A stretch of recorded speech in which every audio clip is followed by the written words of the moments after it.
Well, hey there. How many times have you been asked what your favorite album is, or your top 5 favorite albums, or your top 10 favorite albums? It's kind of hard to come up with, or maybe it's really easy for you, but for me, I'm a DJ. That top 5, top 10, it's really hard for me. So today, I've got 4, and I'm dressed a little bit retro. Did you notice? Retro, because we're going a little retro with some albums that kind of led me on the path, got me on the path to getting into music that was amazing. Maybe some of these albums were influential on you as well. The first one is technically not an album, it is a compilation, but I picked it up in 1976. Here it is. David Bowie, Changes One. Track listing. Ooh, ah. Okay, so that came out in 76. I had some extra money from the holidays and such, and I had heard Fame and Young Americans quite a bit on the radio. It was getting a lot of airplay because Young Americans had come out a couple of years earlier. But still, we were hearing Fame all the time. Actually, the very first time I heard Bowie, I was much younger. I was with my best friend, actually. We were standing on the street corner where we lived, and a neighbor was playing Space Oddity out of his car while he was wrenching on the car. So that was my very first encounter with Bowie. Fast forward a few more years, ended up with Changes One Bowie. The thing about this album that's so cool was not only did I get my Young Americans and Fame, but 7 different albums are represented on Changes One Bowie, which has been reissued umpteen different times and mastered beautifully. But hey, vinyl, look at the artwork. Ooh. Yeah, then I saw his face and kind of went, whoa. But what really stood out for me with this album was not just that I could sing along with the songs I knew when I was in his range, but his vocal style, the development of that, and then the progression after this album that he went into. It actually includes a track off Station to Station, which was beginning to work into his being locked in with Brian Eno and others and down a wonderful path. So we'll get back to Eno in a little bit. We're going to move on to the next, which is Xray Specs. This time, CD, Germ-Free Adolescence. There's the back. There you go. Reason it's a CD is because when I was first turned on to this fabulous album at KFJC, it was only an import, and I didn't have a lot of money to buy albums all the time. Somehow I didn't buy that. I learned when looking into a few factoids about the band that this actual release didn't come out until 1992, which is why I've got it on CD. Germ-Free Adolescence, it's pretty much the only album Xray Specs put out. Polly Styrene was the vocalist. She was amazing, had a very strong, fiery voice that was just, ah! And then they weren't just punk rock, but they added a saxophone. So that put a whole different dimension to how all of this fire of, oh, bondage up yours in a world-tearing day glow, plastic bag, my mind is like a plastic bag. Awesome, awesome stuff. But one little thing, misinformation I learned when I was putting this together is that it was always said that Polly Styrene was about 15 when she was starting with Xray Specs and this album came out. You know, she was a teenager. Turns out, no, incorrect. She was born in 1957, so she was actually about 20 when this album came out. Part of the misconception, she wore braces. That was part of her thing. Probably needed them too, but she had her own look, and it was certainly not anything that was the glam side of life. Actually, Laura Logic, the original sax player with Xray Specs, was 15 at the time she was with the band. So there's that little misconception. Later on, Laura Logic left, and we had Rudy Thompson, which if you watch the video that I will be putting below, you will see Rudy, not Laura. But again, Germ-Free Adolescence. This album still, to me, is fresh, seminal album. I know a lot of folks consider it to be the very same. And the fact that they did something different in the world of punk rock, besides just guitar chords and you know, Sex Pistols, whatever. Real deal. And Polly Styrene passed away a few years back, and she was just 54. Miss her very, very much. She was just an amazing woman. Again, Xray Specs, 8 thumbs up. Next up we have Joy Division, Unknown Pleasures. Not a lot to see on this album, except for, of course, this, which we'll talk about in a moment. Joy Division. This album came out in 1979, fronted by Ian Curtis. Unfortunately, he was only around for a short while with Joy Division. Committed suicide in 1980. They became New Order after that. But this album is, again, a seminal album for me and many people due to the fact of the whole vibe that the album set.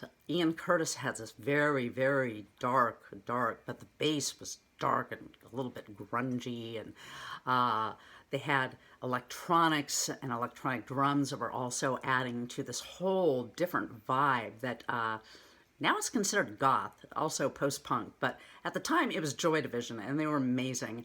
We had a song we loved that me and my friends would sing a lot. Confusion in her eyes, it says it all. She's lost control. But that's not just the album. There's so much disorder, layers. And again, voice-based. We have a lot voice that we're representing today. Ian Curtis, Polystyrene, and David Bowie. Those are all pretty amazing voices that we have to give props to. Or I'll give props to. Maybe you don't want to. That's okay. This is what we're doing. This is my final album. Originally it was going to be 8, but that was just going too long and got a little crazy. So here we are with the final. Came out in 1980. Talking Heads, Remain in Light. Here's the back. Ooh, ah. And another reason vinyl is so awesome is that you get lyrics that you can read. They had a lyric sheet in here. I kept this as pristine as possible. So you could sing along and know what they were singing about. And then we have this. This is the actual inner liner of the album, which brings you a whole different side of the artwork done on the cover. That artwork was actually created with help of a computer at MIT, which is kind of an interesting side note. But the point of this album is that it was an amazing turn for Talking Heads. Look at that. We're going to put this down. What a mess. Okay. It was an amazing turn for Talking Heads. They had put Fear music out prior to this release, but then they collaborated with Brian Eno, who brought a lot to the party. Loops, they were also into a Nigerian artist called Fela Kuti, and he had polyrhythms. They incorporated that. They incorporated horns. And of course, the hit song on the album was Once in a Lifetime, and we see David Byrne doing the same as it ever was, same as it ever was. But there's so much more to this album than that. The whole first side is just an amazing journey. And I'll just give you a link and you can check out the whole journey because the entire album is a wonderful journey. And I talk in sides because albums have sides. One side, two side, boo, you have maybe 30, 40 minutes worth of music, and there you go. That's the album, unless you get a double album, which we're not talking about today. I mentioned Brian Eno. Brian Eno worked with Bowie later on. He also worked with Talking Heads, a lot of other artists. He was originally in Roxy Music. This is a book he wrote himself, A Year with Swollen Appendices. It talks somewhat of his work with Bowie later on, with the album Outside, which actually came out in the 90s. Amazing. Here is one of the other influences, the mighty William Burroughs. He was responsible for, he's got an album actually, I'd love to share some of that with you. Cut up tapes and looping, that was a lot of what he was known for. He was a poet, drug addict, crazy guy, but brought a lot of very interesting things to the world of art and music. Bowie used the cut-up technique, which is effectively writing down all kinds of different ideas for lyrics and cutting them up, and mash them around, and boom, there you have a song. And then looping, well, you hear it on the Talking Heads. And if I can find a good link about Mr. William Burroughs, I will definitely do that. Later on, we might get to this band, Throbbing Gristle, 2 Incorporated. Research came out of San Francisco. It was a really cool magazine that I don't know if there's any more coming out anymore. I'm out of that loop at the moment. We'll get back to loops and that loop later. We're going to round this up pretty quickly. There are a lot of Bowie books out there. I didn't want to recommend anything in particular because there are so many. Just find something yourself if you love David Bowie. If you don't, check out some of the tracks I have listed below.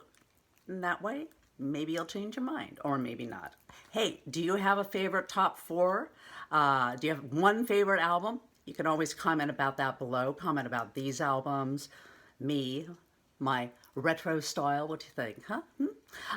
And you know what's coming up next? I'm going to do the part 2, because part 2 is 4 other albums that came out around the same period and are also extremely influential on me and the world of music at large. But also coming up a little later, this just came in the mail and I love it. They are from Japan. The name of the album is React, and it's a Wagaki band, if I said that right. Really interesting band we'll talk about in the next couple of videos. They incorporate Japanese traditional instruments and voice along with rock instrumentation and voice, and it's a mashup of the two and is just stunning. So that'll be coming up. Another top 4. Andrea Doria here saying, I hope you enjoyed that. We did a very quick little journey. These all meant a lot to me. They still do.